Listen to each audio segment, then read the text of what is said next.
The silent strike. The quantum sensors aboard the Kepler 186th colony didn't so much as whisper a warning. One moment, the evening shift was going through their regular maintenance routines in the sprawling underground facility. The next, the entire northern hemisphere of their world lit up with energy signatures unlike anything humanity had ever encountered. Dr. Sarah Chen, head of xenorchaeology, was 3 kilometers below the surface when the first tremors began. She'd been examining artifacts from what appeared to be an ancient alien civilization when her neural interface suddenly flooded with emergency protocols. The colony's AI, usually a subtle presence in the background of their neural networks, now pulsed with urgent priority messages. Unidentified vessels emerging from subspace. Configuration unknown. Energy signatures exceed all recorded parameters. Sarah's hands froze over the artifact she'd been scanning. After 15 years of studying dead alien civilizations, they were about to have their first contact with a living one. But something in the AI's tone made her blood run cold.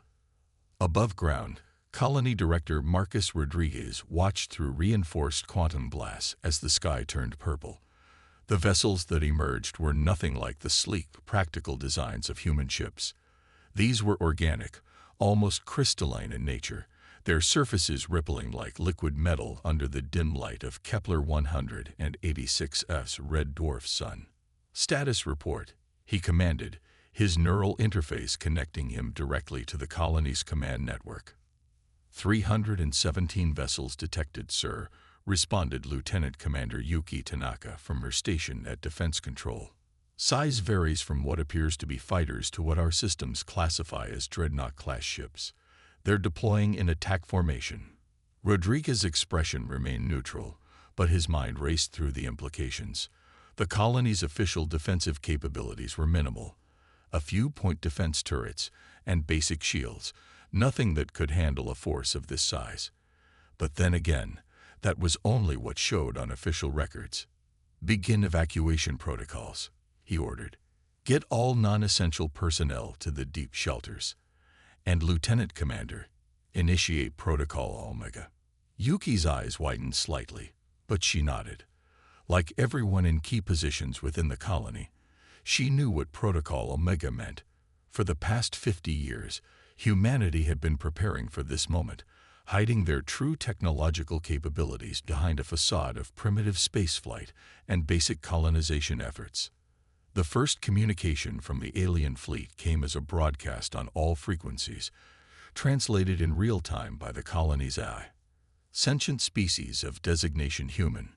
Your expansion ends here. The Arcturus Dominion claims this sector and all its resources. Submit to immediate evacuation or face extinction. You have 10 minutes to comply." In his office, Rodriguez allowed himself a small smile. The aliens had made the same mistakes so many others had throughout human history. Assuming technological advancement meant superiority, they had no way of knowing that beneath the colony's seemingly primitive exterior lay one of humanity's most advanced military installations. "Send our response," he commanded. The message was simple: "We decline." The alien fleet's response was immediate. Energy weapons of incredible power lanced down from orbit, intended to breach the colony's supposedly basic shields. Instead, they encountered something else entirely: quantum-phased defensive barriers that didn't just absorb the attack, but redirected it through subspace. Deep below the surface, Sarah felt the vibrations of hidden machinery coming to life. The artifact chamber she stood in began to transform, walls sliding away to reveal banks of advanced weapon systems. Her neural interface pinged with new authorization codes. Like many of the scientists in the colony, she was also a trained military officer, her archaeological work providing perfect cover for the installation's true purpose. "All stations, battle stations," Rodriguez's voice echoed through the neural network. "Initiate Operation Avalanche. Show them what humanity's been hiding." Across the colony, supposedly civilian structures began to transform. Research towers revealed themselves as missile batteries. Weather monitoring stations became energy weapon platforms, and from deep underground, The first wave of hidden fighters began to emerge from quantum-shielded hangars. The real battle for Kepler 186f was about to begin, and the Arcturus Dominion was about to learn a harsh lesson about underestimating humanity. As Sarah made her way to her battle station, she couldn't help but appreciate the irony. They'd come to this planet looking for signs of ancient alien civilizations, only to find themselves defending it against a modern one. The quantum sensors that had remained silent earlier now came fully online, their true capabilities revealing a detailed tactical analysis of every alien vessel. The colony's eye, no longer restraining itself to basic functions, began coordinating a defense that would have been impossible with the technology humanity officially possessed. Meanwhile, back on Earth, quantum communication relays carried news of the attack. In hidden bases across the solar system, humanity's real fleet began to mobilize. 600,000 warships, concealed by technology that made the Arcturus Dominion's cloaking systems look primitive by comparison, prepared to show the galaxy that humanity had never been the primitive species they'd pretended to be. The siege of Kepler 186 was about to become the first battle in a war that would reshape the galaxy's understanding of human capability. As Rodriguez watched the alien fleet maneuver into attack position, he sent one final message through the quantum network to Earth Command. The drums of war have begun. Operation Avalanche is now in effect. Above the colony, the purple sky churned with energy as two civilizations prepared to clash, one believing they faced a primitive species easy to subjugate, the other about to demonstrate why humanity had survived countless extinction-level events on their home world. The silent strike was about to become a thundering response. Project Avalanche. 20 years earlier, in a quantum-shielded facility beneath the Mariana Trench, Admiral James Chen watched as humanity made its first breakthrough in quantum phase technology. His daughter Sarah, then a promising young cadet, stood beside him as the test chamber hummed with energy.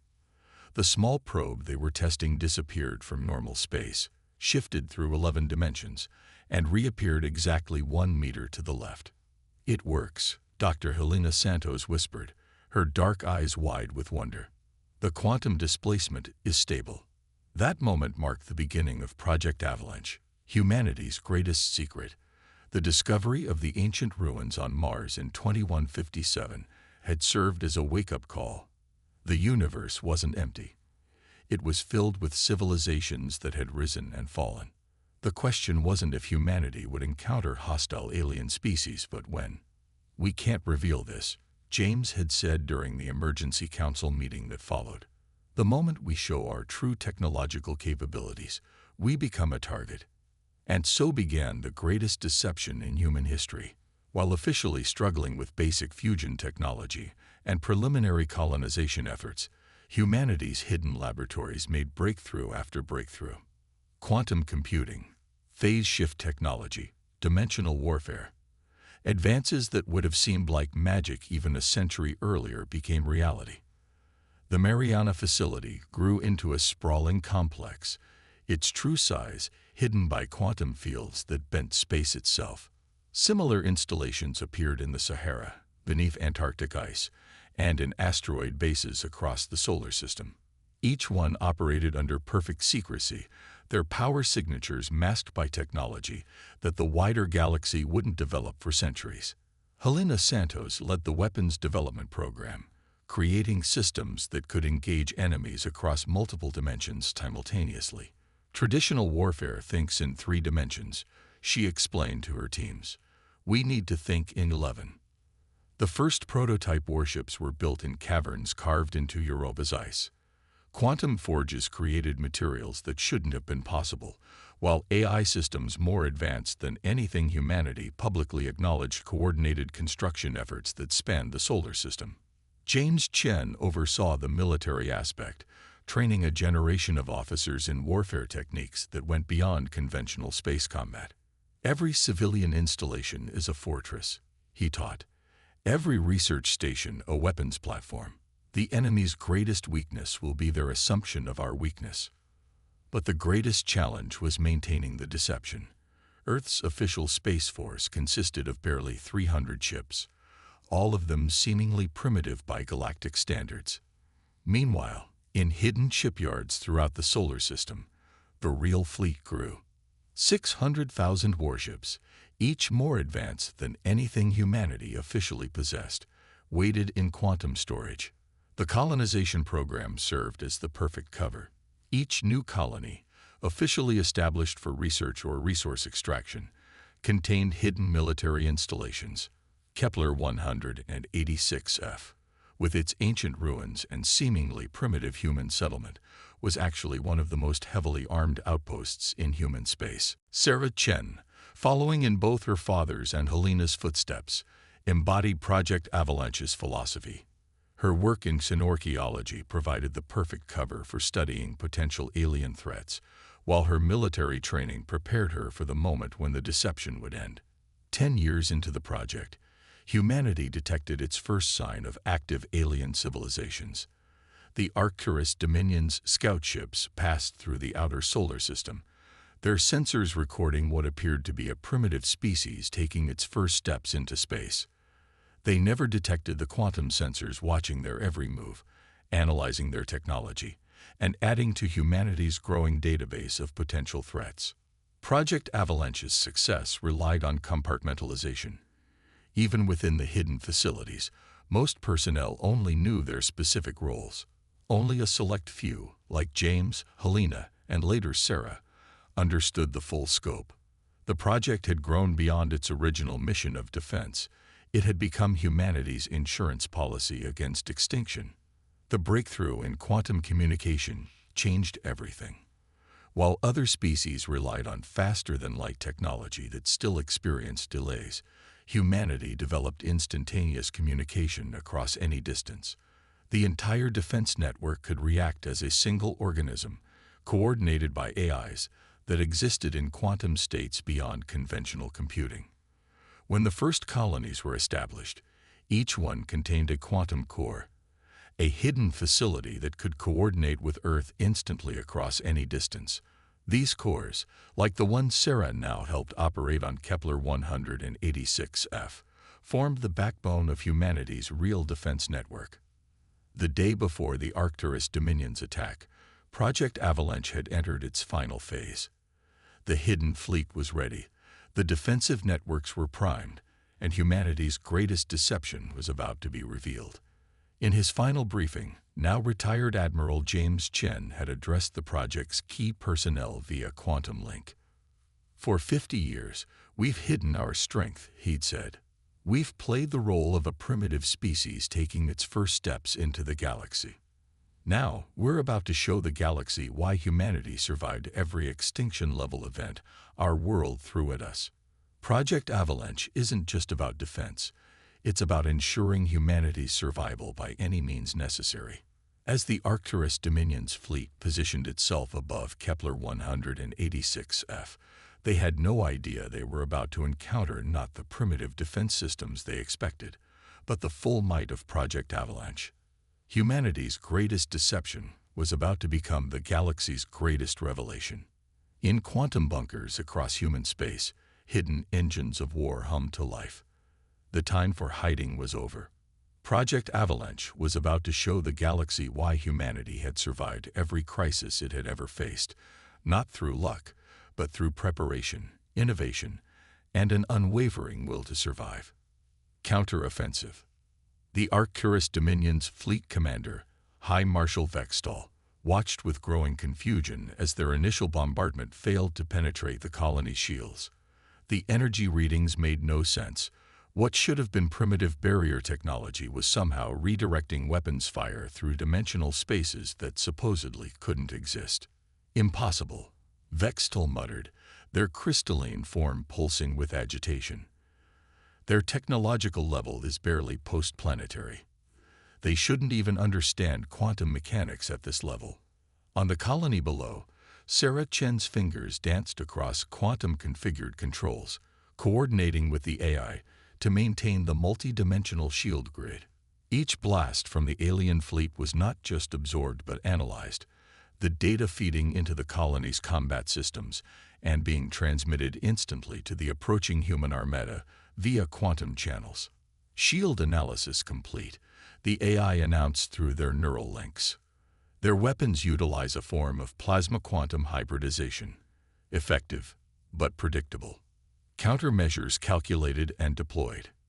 Rodriguez watched from the command center as the colony's hidden defenses emerged. Structures that had masqueraded as atmospheric processors transformed, revealing weapon systems that operated on principles the Arcturus Dominion couldn't comprehend. The first salvo from the ground defenses caught the alien fleet completely off guard. Beams of coherent quantum energy, synchronized across multiple dimensions, struck the Dominion ships. Their shields, designed to handle conventional energy weapons, might as well have been tissue paper. 3 cruisers disappeared instantly, their matter scattered across 11 dimensions. By the eternal void, Vextol breathed, watching their supposedly superior forces take devastating losses from what should have been a primitive colony. All ships, full attack pattern. Show these primitives the might of the Dominion. The alien fleet's response was impressive. Waves of fighters and energy weapons filling the space above Kepler 186 FF. But they were fighting an enemy that had spent 50 years preparing for this exact moment. Every attack was predicted, countered, and turned against them by defense systems that shouldn't have existed. That's when the quantum sensors detected the first signs of humanity's real fleet arriving. Not through conventional space, not even through the faster-than-light methods known to the galaxy, but through quantum tunnels that bypassed normal spacetime entirely. They emerged simultaneously at strategic points around the Dominion fleet. 600,000 warships, each one a masterpiece of engineering that combined humanity's greatest technological achievements. Ships that could phase between dimensions at will. Weapons that could rewrite the laws of physics in localized areas. Defensive systems that made their colonial shields look primitive in comparison. Admiral Helena Santos, daughter of the legendary Dr. Helena Santos, stood on the bridge of the flagship Avalanche.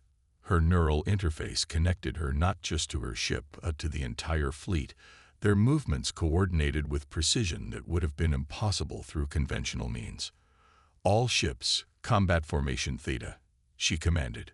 Show them what humanity's been hiding. The human fleet moved with impossible grace, ships shifting between dimensions to dodge enemy fire while returning devastating barrages of their own. Quantum-tipped missiles passed straight through Dominion shields as if they weren't there. Phase beams struck from angles that shouldn't have existed in normal space. Vextol watched in horror as their fleet, which had arrived expecting an easy victory over a primitive species, found itself fighting for survival against an enemy that seemed to break every law of physics they understood. How? They demanded over the command channel. How did they hide this level of technology? The answer came in the form of another wave of attacks. Humanity's ships demonstrated capabilities that went beyond mere technological superiority. They showed a fundamental understanding of reality that the Dominion hadn't achieved in millennia of spaceflight. Fighters quantum-linked with their pilots moved as extensions of human thought, predicting and countering enemy maneuvers before they began. Larger ships coordinated their attacks across multiple dimensions, their weapons synchronized through quantum entanglement to strike with devastating precision. Sarah, monitoring the battle from below, felt a surge of pride as she watched humanity's true power unleashed. The deception had worked perfectly.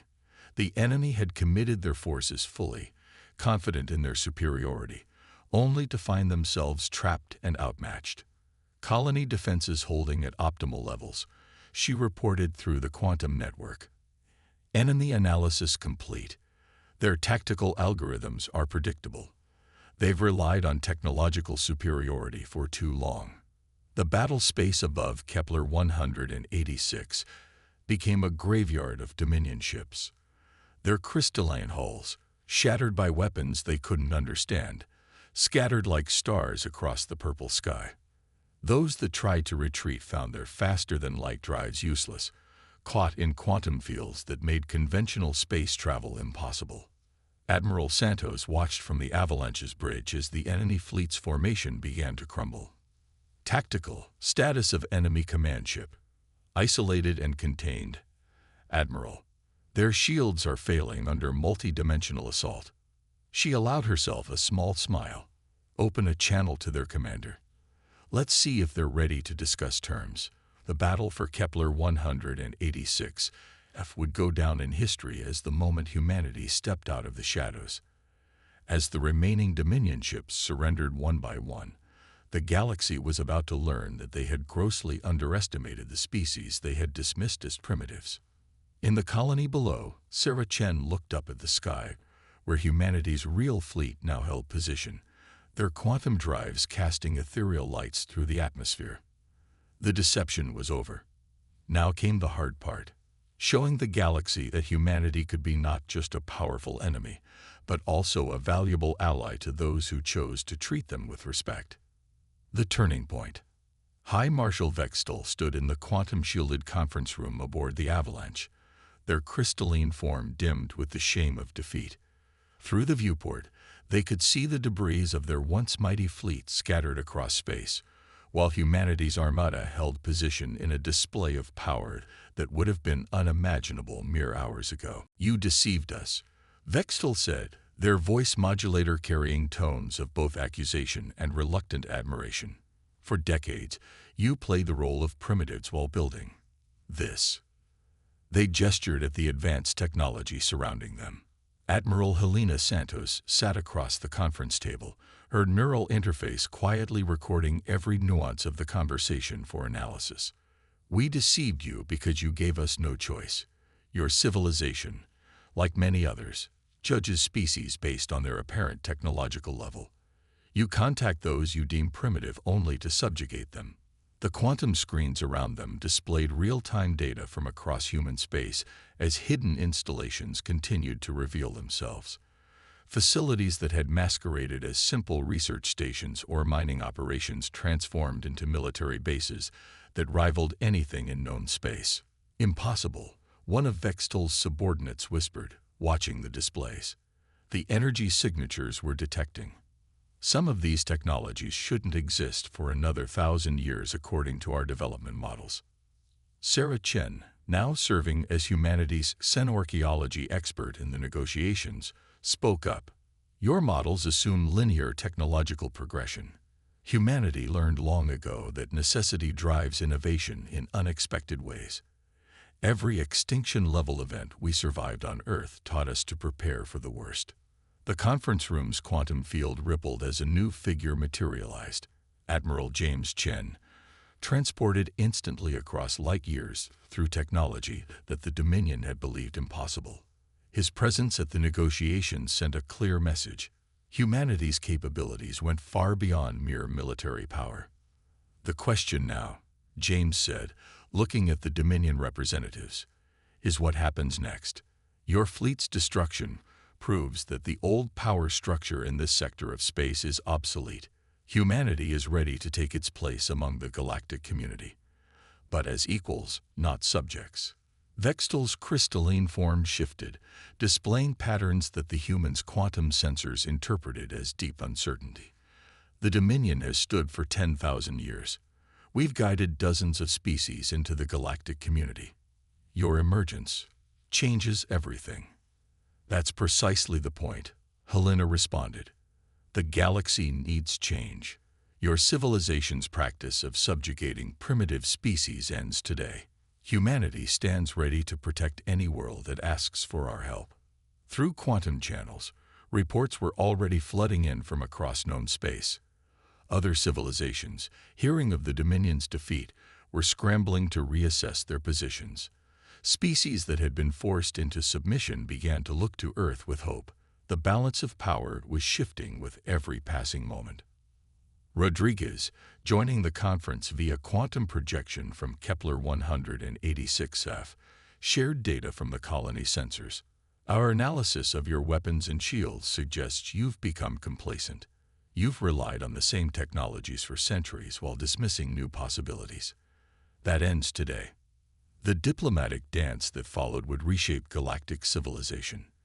Humanity revealed just enough of their capabilities to demonstrate their power while keeping their most advanced technologies hidden. The message was clear. What they had shown in battle was just the beginning. "We propose an alliance," Helena announced, laying out terms on the quantum displays. "The Dominion will recognize Earth and all human colonies as sovereign territory. You will cease all attempts to subjugate developing civilizations. In return, we'll share certain technologies, carefully selected ones that will benefit all species." Vextal studied the terms, their crystalline form processing the implications.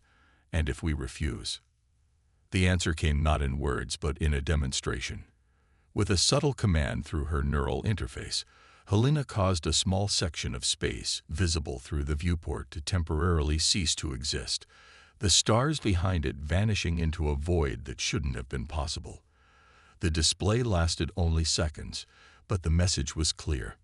"We don't want war," James added softly. "Humanity has seen enough conflict in its history to know the cost. But we will not allow the strong to prey on the weak. Not anymore." The negotiations continued for hours, but the outcome was never really in doubt. The Dominion, faced with technology they couldn't understand and power they couldn't match, had no choice but to accept humanity's terms. As the agreement took shape, Sarah couldn't help but appreciate the irony. Her years studying dead civilizations had helped humanity ensure their place among living ones. Across human space, celebrations began as the truth was finally revealed. Civilian facilities dropped their primitive disguises, revealing the advanced technology that had been hidden in plain sight. The carefully maintained deception of decades gave way to a new era of human prominence in the galaxy. But in secure quantum conferences, humanity's leaders knew this was just the beginning. They had revealed enough of their capabilities to establish their position, but maintained enough secrets to preserve their advantage. The galaxy was changing, and humanity would shape that change with the same careful preparation that had brought them to this moment. Dawn of a new era. 1 year after the Battle of Kepler 186f, the galaxy had changed beyond recognition. Sarah Chen stood at the new Galactic Assembly on Mars, watching representatives from 100 different species gather in the quantum-enhanced chamber. The massive structure, revealed to have been hidden beneath the Martian surface for decades, now served as neutral ground for interstellar diplomacy. The fall of the Arcturus Dominion had triggered a cascade of changes throughout known space. Subjugated species, emboldened by humanity's example, had risen up against their oppressors. But unlike previous galactic upheavals, this one had a stabilizing force. Earth's massive fleet and previously hidden technology served as a deterrent against the worst forms of retaliation. The third session of the new Galactic Coalition will now begin, announced Admiral Helena Santos, who had become humanity's primary representative in galactic affairs. The chamber's quantum field hummed, allowing instantaneous translation across all known languages and dialect forms. Vextal, no longer a high marshal but now serving as the reformed Dominion's diplomatic envoy, stood to address the assembly. Their crystalline form had adapted new patterns, signs of cultural change that xenoanthropologists found fascinating. The integration of human quantum technology into our medical facilities has saved millions of lives across former Dominion space. We were wrong about so many things. Sarah's research team had been crucial in this transformation. Their understanding of ancient civilizations helped prevent the mistakes of the past from being repeated. The quantum archives they'd uncovered suggested this wasn't the first time the galaxy had faced such a dramatic shift in power, but it was perhaps the first time the transition happened with relatively little bloodshed.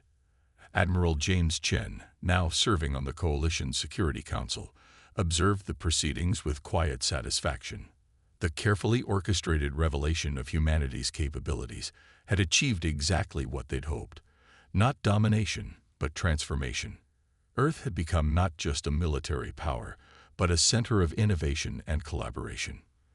The Coalition's first contact protocols have been successfully implemented in the Carina sector, reported a representative from one of the newly liberated species. 3 emerging civilizations have been peacefully contacted and invited to join the galactic community as equals. This was perhaps humanity's greatest victory, changing how the galaxy treated developing civilizations. The old practice of subjugation and exploitation had been replaced by a system of protection and guided development, backed by the ever-present knowledge of Earth's hidden strength. In orbit above Mars, the combined fleet of the Coalition conducted joint exercises. Human quantum ships flew alongside modified Dominion cruisers, while vessels from a dozen other species learned to integrate their technologies with human innovations.